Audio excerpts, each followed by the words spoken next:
안녕하세요. HSK 전문 강사 김은정입니다. 이 시간에는 2월 HSK 4급 시험을 대비해서 대비 특강을 진행해 보도록 하겠습니다. 이번 달에는 쓰기 일부분을 좀 공부해 보도록 할게요. 쓰기 같은 경우에는 사실은 다짜고짜 작문하기는 쉽지 않은 단계이긴 하죠. HSK 4급이. 그렇기 때문에 문장의 순서, 어순이 굉장히 중요해요. 그래서 3급, 4급, 5급까지는 정확하게 어순을 배열하는 쓰기 일부분이 출제가 됩니다. 근데 쓰기 일부분이 중요한 것이 배점이 커요. 일반적인 그 독해나 듣기에 비해서 한 문제당 6점을 차지하기 때문에 한 문제가 틀려버리면 상당히 큰 타격을 입을 수가 있죠. 그렇기 때문에 쓰기 일부분은 배점 때문에 굉장히 중요한 영역이라고 보셔야 돼요. 단어 하나 바꿔 썼는데 그냥 통째로 6점이 날아가는 거기 때문에 여러분들께서 쓰기 일부분 같은 경우는 조금 더 집중해서 신중하게 차분히 공부를 해 나가셔야 될 것 같아요. 자, 이전 달과 마찬가지로 세 가지 형식으로 수업은 진행을 할 겁니다. 이것만은 알고 가자 핵심 전략 포인트. 그래서 우리가 알아야 할 만한 시험 전략에 대해서 공부를 해볼 거고요. 그것이 문제화 되었을 때 어떠한 형식으로 출제가 되는지, 사실상 이론을 배운다고 해서 그게 문제에서 어떻게 문제화 되는지를 모르면 저희가 적용하기가 힘들잖아요. 그래서 출제되는 형식을 확인하면서 실질적인 문제를 풀어보면서 적용시키는 것까지 이렇게 세 단계로 강의 진행해 보도록 하겠습니다.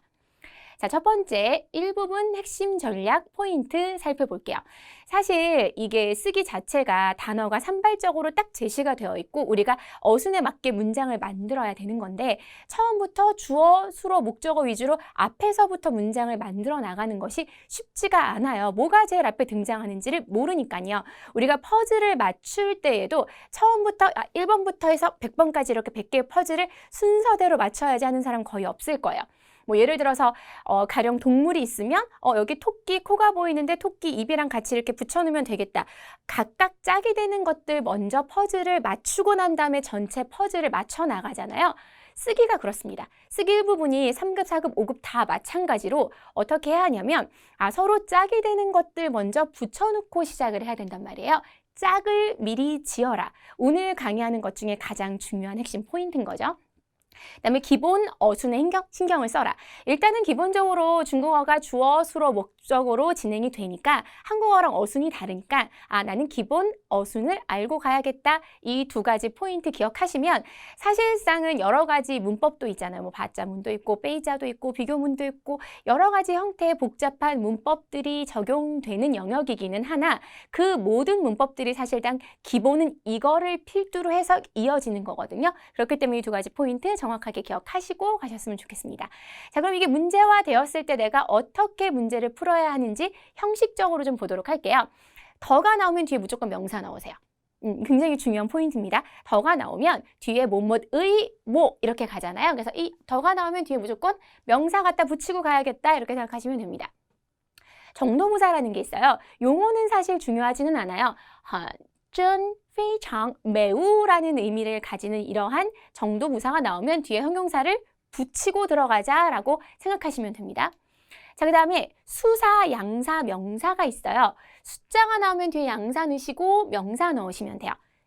一个人처럼 말이죠. 하나의 사람 이런 식으로 숫자, 양사, 그 다음에 명사 이렇게 이어지는구나.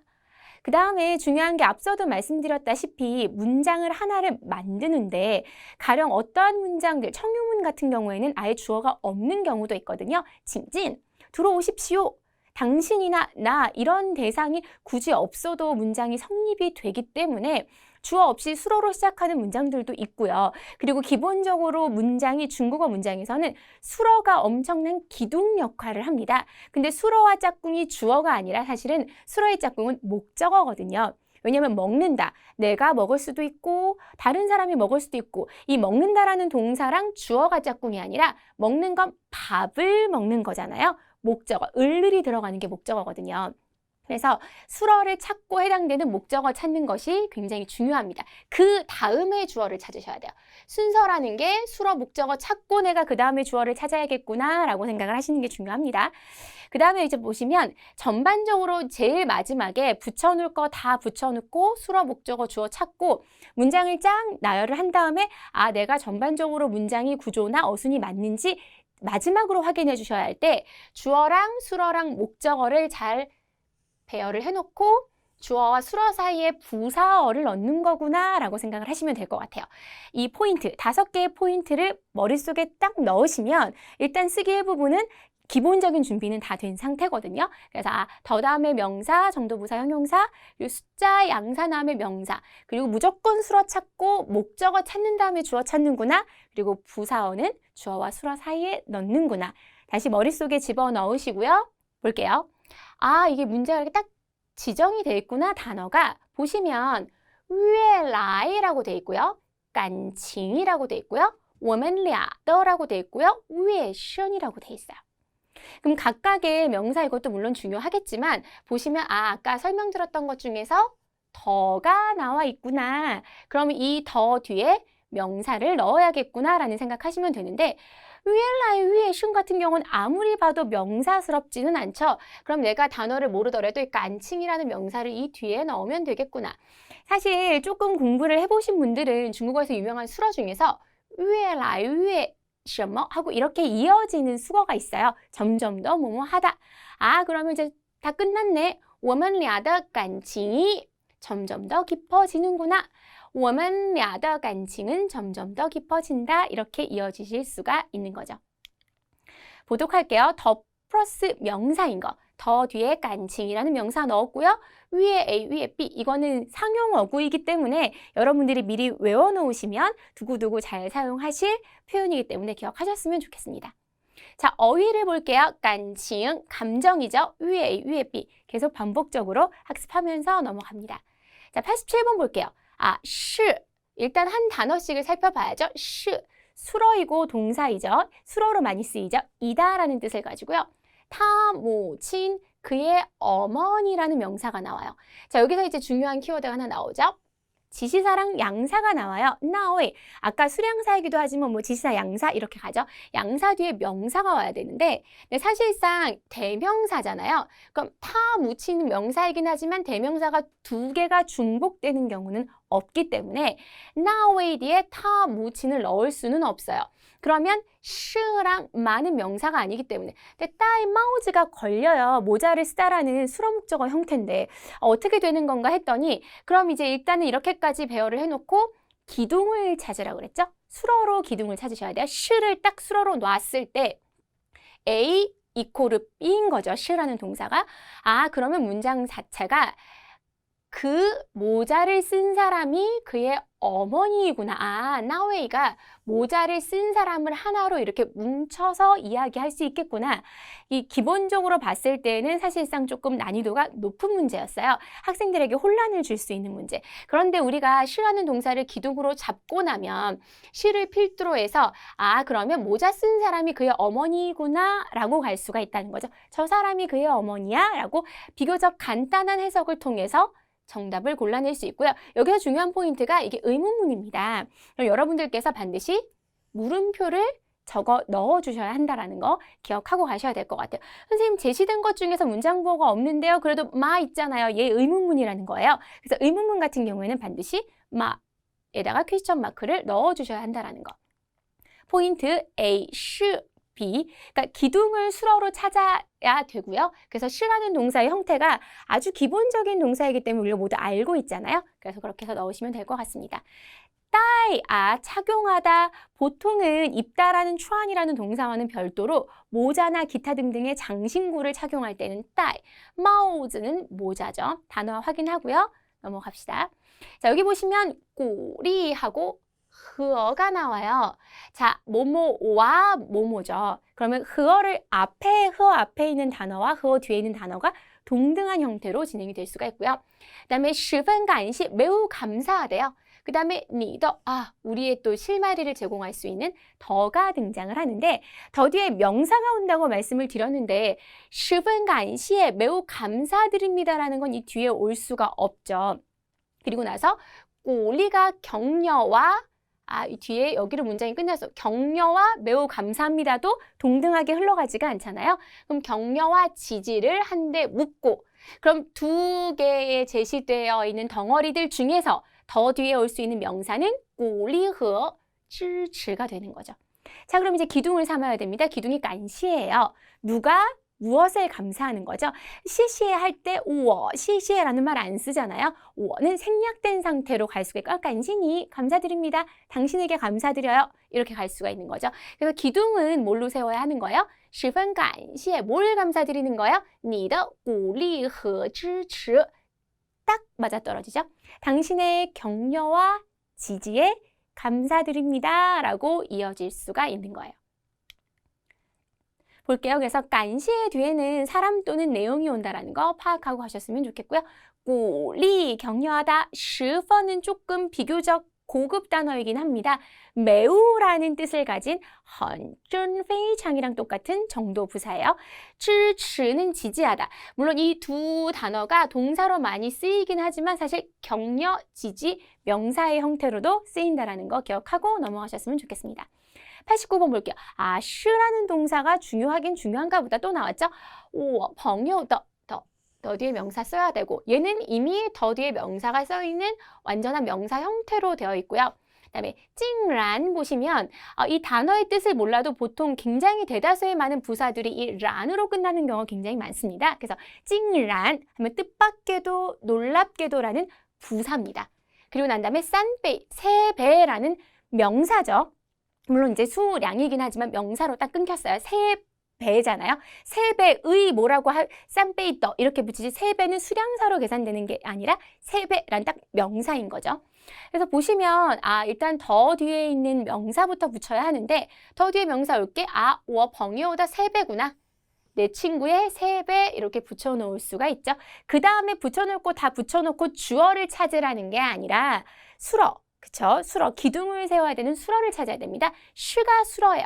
그러면 슈를 필두로 해서 해석을 조금 해보면 나의 수입이 내 친구의 3배이구나 라고 갈 수가 있는 거죠.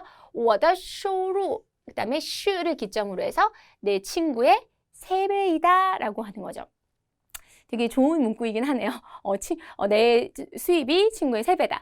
어쨌든 간에 그래서 그러면 찡란이 남았는데 찡란은 수러 앞에 제가 앞서도 말씀드렸다시피 부사를 비롯한 부사어는 주어와 수러 사이에 등장한다라는 거. 아주 기본적인 패턴을 가진 쓰기 일부분 문제였다고 보실 수가 있어요. 그래서 더 뒤에 명사가 온다라는 거. 쇼루, 수입입니다. 설령 내가 이걸 수입을 몰라도 일단은 더 뒤에 명사가 완전하게 갖춰져 있는 문장이라고 형태라고 볼 수는 있으니까요. 하지만 쇼루, 기본 단어이기 때문에 알고 계셔야 되고요. 찡라는 투란, 갑자기라는 투란 그 부사랑 사람들이 굉장히 많이 헷갈려해요. 찡란이 뜻밖에도요. 예상치 못했다라는 걸 전달하기 위해서 쓰는 부사거든요. 그래서 찡란, 뜻밖에도 놀랍게도라는 단어는 6급까지 끝까지 가는 단어예요. 근데 6급을 가르칠 때도 사람들이 찡란을 모르는 학생들이 상당히 많더라고요. 그래서 일단은 찡란 정도는 부사인 걸 먼저 기억을 하시고요. 정확한 뜻도 숙지해 주셨으면 좋겠습니다. 마지막 90번 문제 볼게요. 이 문제 같은 경우에는 이것도 조금은 어려운 구조는 아닌데 사람을 혼란을 줄 수 있게끔, 왜냐면 学生手机班主任 다 명사예요. 명사가 3개가 쫘르르 있어요. 학생, 핸드폰, 담임선생님. 근데 이거는 기본적으로 사급이 알고 있어야 되는 단어죠. 자, 随便은 모르더라도 使用은 아십니다. 사용을 합니다. 동사예요. 그럼 무엇을 사용하는지 수러 동사를 보면 목적어랑 같이 떠올리시면서 이야기를 하셔야 돼요. 일반적으로 사용하는 거면 학생을 사용할까요? 핸드폰을 사용할까요? 담임선생님을 사용할까요? 당연히 물건이나 도구를 사용하겠죠. 그러면 使用 뒤에는 내가 手机를 써야겠구나라는 걸 생각을 하시면서 보시면 좋을 것 같아요. 不允许, 이게 굉장히 어렵죠. 允许라는 단어 자체가 쉽지는 않아요. 근데 뭐뭐 하지 않는데요. 허락하지 않는다라는 뜻입니다.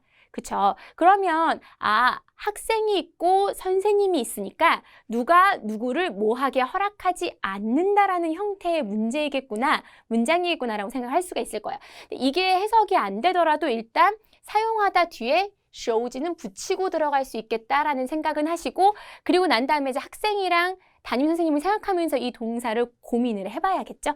하지만 딱 보면 학생 꼭 그런 건 아니지만 학생과 선생님이 있다면 아무래도 이제 뭐 장유유서가 성립이 되기 때문에 특별히 질문을 던진다라는 이러한 동사들이 아니면 보통은 어른들이 주어일 가능성이 높은 거죠. 100% 그렇진 않지만. 그래서 만약 이거는 윈쉬라는 단어가 허락하다라는 단어를 알면 굉장히 쉽게 풀리지만 이 단어의 뜻을 모르고 우리가 문제를 풀어야 되는 경우들도 되게 많잖아요. 사실 윈쉬 자체가 굉장히 고급 단어이거든요.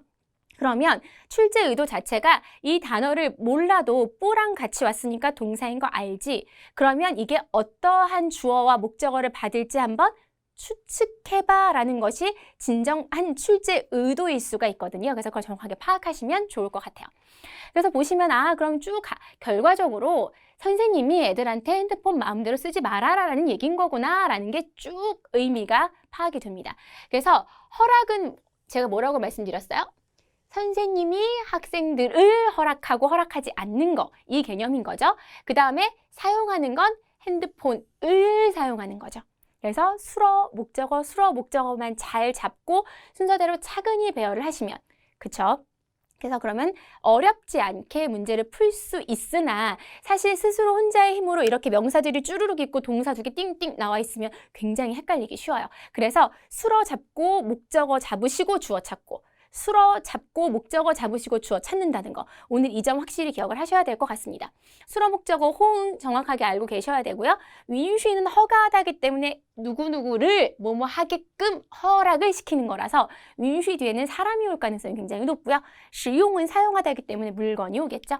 단어 살펴봅니다. 빤주른 담임 선생님. 随便 마음대로 使用 사용하다. 윈쉬가 좀 고급 단어였죠. 허락하다, 뭐 사실 사극 같은 거 보면 우리나라에서도 윤허하다라는 말을 하잖아요. 허락하다, 허가하다라는 단어가 됩니다. 이렇게 쭉 저희가 훑어봤는데 쓰기 일부분은 머릿속에 다시 넣으셔야 돼요.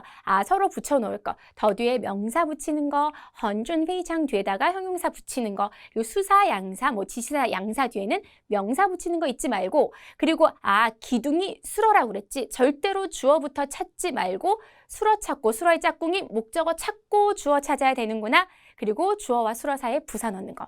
다시 한번 쭉 훑어보시고요. 그리고 유사한 문제들을 많이 풀어보시면 어렵지 않게 시험에 대응하실 수 있을 거라고 생각됩니다. 그러면 오늘 배웠던 내용들이 여러분에게 결정적으로 도움이 됐기를 바라면서 이 수업 여기서 마무리 짓도록 하겠습니다.